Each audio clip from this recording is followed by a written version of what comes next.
Préserver le passé et construire l'avenir avec Eiffage Construction. La vie de château, en partenariat avec Diam, le liège sans goût de bouchon.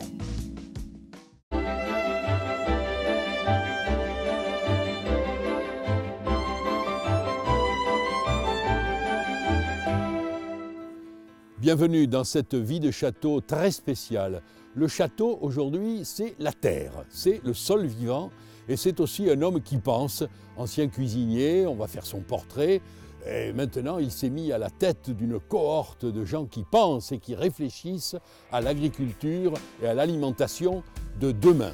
C'est Arnaud Daguin qui va nous accompagner pendant ces quelques minutes en partant d'un territoire sur lequel il travaille actuellement et que nous connaissons bien, c'est le territoire des vignerons de Buzette, qui est une sorte de laboratoire pour fabriquer l'intelligence agricole de demain.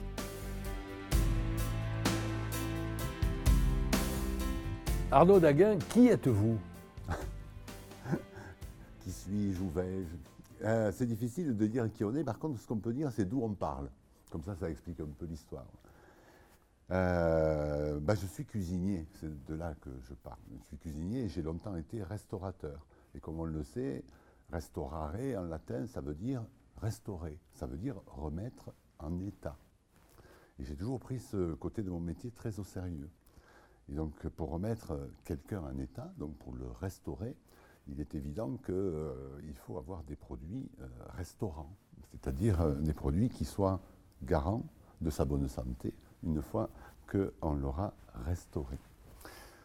C'est un peu de là que je parle. J'ai passé 40 ans de ma vie dans des cuisines et avec toujours un petit regard derrière mon épaule pour savoir ce qui s'était passé avant moi avec le poulet, la carotte, l'œuf ou le foie gras.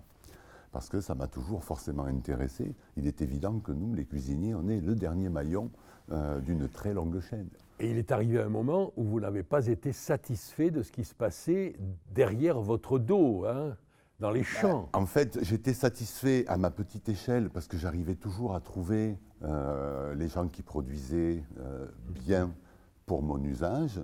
Mais c'est vrai que l'idée de continuer toute ma vie à restaurer un tout petit nombre de personnes pour un prix relativement élevé, ça a commencé à me titiller un peu.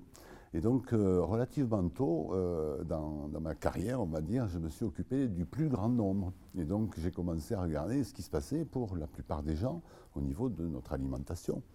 Et c'est là qu'effectivement, j'ai commencé à me poser de nombreuses questions. D'où aujourd'hui votre engagement dans une sorte de croisade pour que le sol redevienne vivant sous nos pieds et surtout sous les semis, et sous les plantations et sous les récoltes. Oui, parce que tout part du sol, Michel.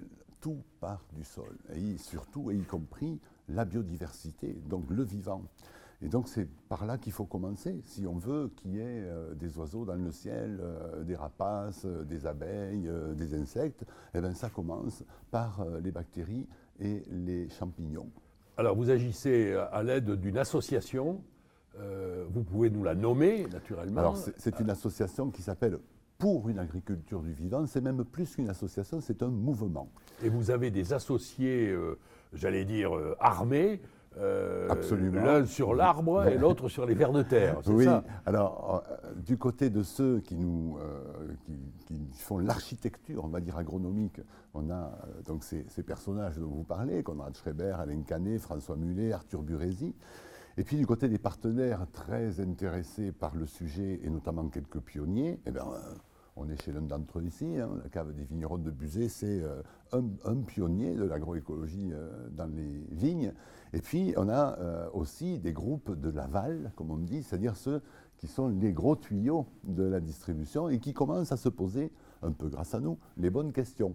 Et les bonnes questions, c'est quelles sont les valeurs que contiennent les produits qu'ils tripotent toute la journée.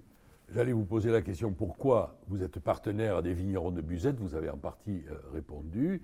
C'est parce qu'ils sont un peu en avance, c'est ça? Oui, oui. Pour moi, c'est une des coopératives viticoles françaises, en tout cas, qui est le plus en avance sur l'agroécologie appliquée à la vigne et pas que.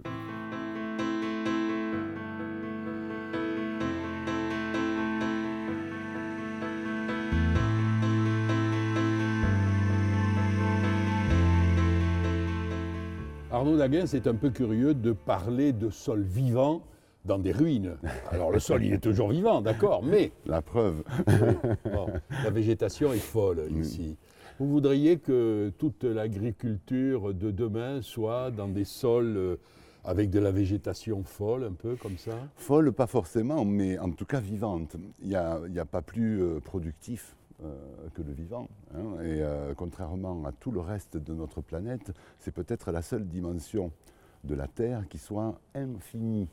Puisque, comme vous le savez, le végétal ne cesse de croître. Si on laissait tout ça à l'abandon, eh bien, ça deviendrait une forêt très vite et on retrouverait quelques cailloux au milieu. Donc, évidemment, nous, on ne mange pas de la forêt, hein, même si on en mange des produits, ou des sous-produits. Mais c'est intéressant de s'inspirer du modèle du vivant pour faire de l'agriculture. Et en fait, c'est plus qu'intéressant, c'est un défi. Et en fait, c'est peut-être un de nos derniers défis à nous, les sapiens. Alors, sol vivant, ça s'oppose à sol mort. Vous constatez aujourd'hui que l'agriculture industrielle de ces 50 ou 60 dernières années a en partie tué les sols et vous voudriez renverser la tendance. Avec votre permission, Michel, on va remonter un tout petit peu plus loin que ces 50 dernières années. Encore plus loin? Oui, parce que ce que nos scientifiques et ce que nos historiens et ce que nos paléoanthropologues nous disent aujourd'hui, quand ils racontent notre histoire de façon un peu plus précise que le roman usuel, et ils nous disent qu'en fait on fait la guerre aux vivants depuis le début du néolithique. Depuis 25 000 ans, depuis la première charrue? Depuis la première fois qu'on a éventré le sol et qu'on a donc détruit en se faisant un réseau mycorhizien et mis à jour quelques vers de terre, et bien depuis ce jour-là, ces jours-là, on fait la guerre aux vivants pour produire. Et en fait, le challenge dont je parlais, le défi que nous avons, nous, les humains aujourd'hui, on pourrait le résumer par un mot, la réconciliation. Nous sommes sommés aujourd'hui de nous réconcilier avec le vivant pour notre propre survie. Alors pourquoi cette urgence et pourquoi cette sommation? L'urgence, elle vient de la forme exponentielle des courbes de notre civilisation. En fait, tous les indicateurs nous montrent que nous allons de plus en plus vite et de plus en plus fort. Un exemple, depuis 1998, et nous sommes donc en 2018, nous avons extrait de notre planète autant de ressources que depuis le début de l'humanité. C'est-à-dire il y a 250 000 ans. Alors au début, ça a démarré très lentement, mais là, on est vraiment sur des courbes qui arrivent à la verticale. Et donc, on sait bien qu'une courbe qui arrive à la verticale comme ça ne va pas tenir.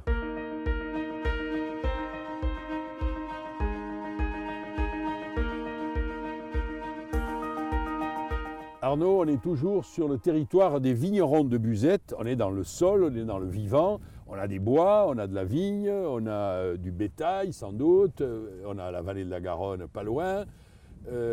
Qu'est-ce que vous diriez aux vignerons pour aller dans le sens que vous souhaitez, l'agriculture du vivant?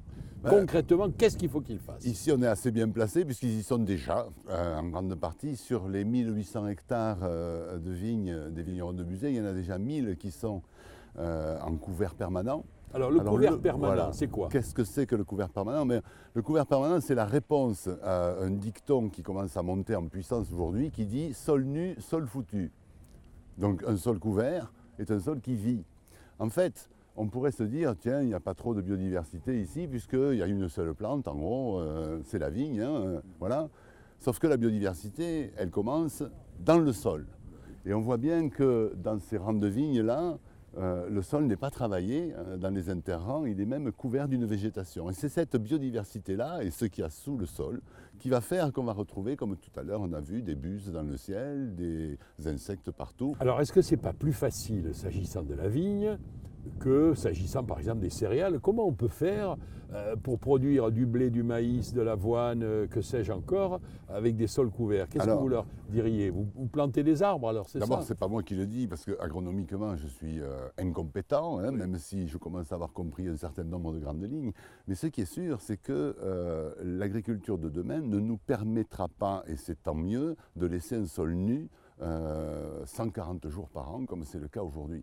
Donc ce sont des cultures qu'on fait successivement, voire même qu'on fait se chevaucher, c'est-à-dire qu'on va semer quelquefois dans du vivant déjà, ça s'appelle le semis sous couvert végétal vivant, tout simplement. Ce sont des techniques qui arrivent à maturité maintenant, qu'on commence à maîtriser. Évidemment, on a encore le problème de la chimie là-dessus, parce que quelquefois un couvert, eh ben, il faut s'en débarrasser. Et si on ne veut pas labourer, si on ne veut pas travailler le sol, alors on est obligé, dans quelques cas, de se servir de glyphosate, par exemple, qui fait débat aujourd'hui, vous savez bien. Mais il faut imaginer que cette chimie ne doit nous servir que d'outil pompier, on va dire. C'est-à-dire si vraiment l'alerte est rouge, alors à ce moment-là, on s'en sert. Mais normalement, on arrive maintenant à maîtriser ces couverts et on s'aperçoit qu'en faisant cela, on augmente la biodiversité et que la biodiversité du sol, notamment, c'est le moteur de la productivité. Alors j'allais vous poser la question de la productivité, donc des revenus. Est-ce que l'agriculture que nous connaissons en Europe occidentale peut gagner sa vie? Autrement dit, est-ce que les paysans peuvent rester à la terre avec l'agriculture dont vous rêvez? Non seulement ils peuvent y rester, mais il y en aura de plus en plus, parce que c'est une agriculture, quand elle est bien menée, qui fait baisser les coûts de rendement et qui ne nuit pas, loin de là, les coûts de production, pardon, et qui ne nuit pas, loin de là, au rendement. Et donc il ne faut pas être prix Nobel pour comprendre que quand on a une courbe des coûts de production qui baissent et des rendements qui soit se maintiennent, soit augmentent, alors évidemment on va mieux gagner sa vie. Le tout étant d'amorcer cette pompe en valorisant comme il faut des produits issus de cette agriculture-là, et il faut les distinguer. Aujourd'hui, ce n'est pas le cas. Je vous souhaite un bon partenariat avec les vignerons de Buzet. Il est déjà pas mal.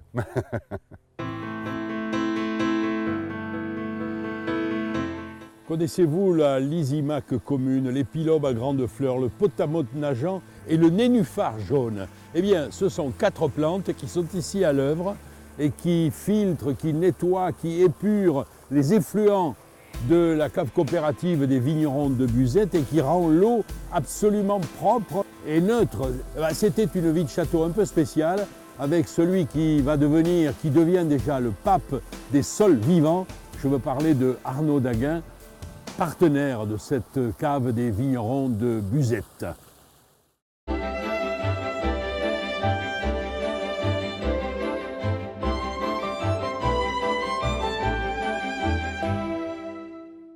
C'était La Vie de Château en partenariat avec Diam. Le liège sans goût de bouchon. Préserver le passé et construire l'avenir avec Eiffage Construction.